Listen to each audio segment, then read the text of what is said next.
given them access to quality health Bharat ने services 3 crore by पक्के घर building बनाकर 30 million बेघर, proper homes. यानी India has made होमलेस परिवारों को homeless families होम ओनर्स बनाया। homeowners. अध्यक्ष महोदय, Mr. President, प्रदूषित पानी polluted water भारत ही नहीं is a very big पूरे problem, विश्व not just for और India, खासकर but for the entire गरीब और world, and विकासशील in particular देशों for poor and बहुत developing बड़ी countries. समस्या है। भारत में इस चुनौती से निपटने के लिए In order to address this हम challenge 17 in करोड़ से India, अधिक घरों we तक are carrying out a very big pipe से campaign to ensure साफ that पानी piped पहुंचाने का clean बहुत water बड़ा अभियान reaches चला रहे हैं। over 170 million विश्व homes. की बड़ी-बड़ी संस्थाओं ने Reputed institutions of the ये world माना है have कि said किसी भी देश के विकास के लिए वहां के नागरिकों के पास जमीन और घर के प्रॉपर्टी राइट्स यानी ओनरशिप का रिकॉर्ड होना बहुत जरूरी है। दुनिया के बड़े-बड़े देशों में बड़ी संख्या में ऐसे लोग हैं जिनके पास जमीनों और घरों के प्रॉपर्टी राइट्स नहीं है। आज हम भारत के 6 लाख से अधिक गांवों में ड्रोन से मैपिंग कराकर करोड़ों लोगों को उनके घर और जमीन का डिजिटल रिकॉर्ड देने में जुटे हैं। ये डिजिटल रिकॉर्ड प्रॉपर्टी पर विवाद कम करने के साथ ही access to credit, bank loan तक लोगों की पहुंच बढ़ा रहा है। अध्यक्ष महोदय, आज विश्व का हर 6ठा व्यक्ति भारतीय है। जब भारतीयों की प्रगति होती है तो विश्व के विकास को भी गति मिलती है। When India grows, the world grows. When India reforms, the world transforms. Bharat में हो रहे साइंस और टेक्नोलॉजी आधारित इनोवेशंस विश्व की बहुत मदद कर सकते हैं। हमारे टेक सॉल्यूशंस का स्केल और उनकी कम लागत दोनों अतुलनीय है। हमारे यूनिफाइड पेमेंट इंटरफेस यूपीआई आज भारत में हर महीने 350 करोड़ से ज्यादा ट्रांजैक्शन हो रहे हैं। भारत का वैक्सीन डिलीवरी प्लेटफॉर्म कोविन एक ही दिन में करोड़ों वैक्सीन डोज लगाने के लिए डिजिटल सपोर्ट दे रहा है। अध्यक्ष महोदय, सेवा परमो धर्मः, सेवा परमो धर्मः को जीने वाला भारत सीमित संसाधनों के बावजूद भी वैक्सीनेशन डेवलपमेंट और मैन्युफैक्चरिंग में जी जान से जुटा है। मैं यूएनजीए को ये जानकारी देना चाहता हूं कि भारत ने दुनिया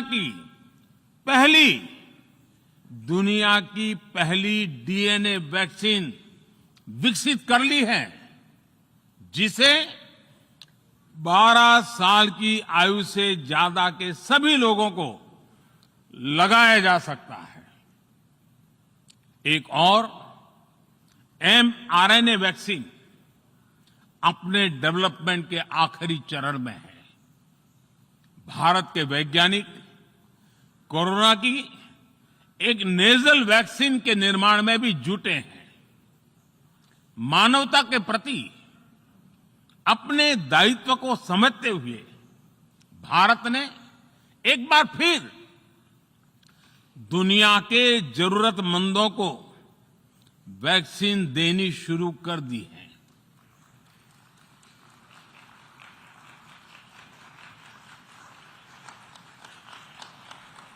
मैं आज दुनिया भर के वैक्सीन मैन्युफैक्चरर्स को भी आमंत्रित करता हूं,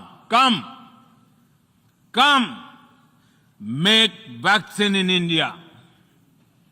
अध्यक्ष महोदय, आज हम सब जानते हैं कि मानव जीवन में टेक्नोलॉजी का कितना महत्व है, लेकिन बदलते हुए विश्व में टेक्नोलॉजी विथ डेमोक्रेटिक वैल्यूज, ये सुनिश्चित करना भी आवश्यक है। भारतीय मूल के डॉक्टर्स, इनोवेटर्स, इंजीनियर्स, मैनेजर्स किसी भी देश में रहें, हमारे लोकतांत्रिक मूल्य उन्हें मानवता की सेवा में जुटे रहने की प्रेरणा देते रहते हैं।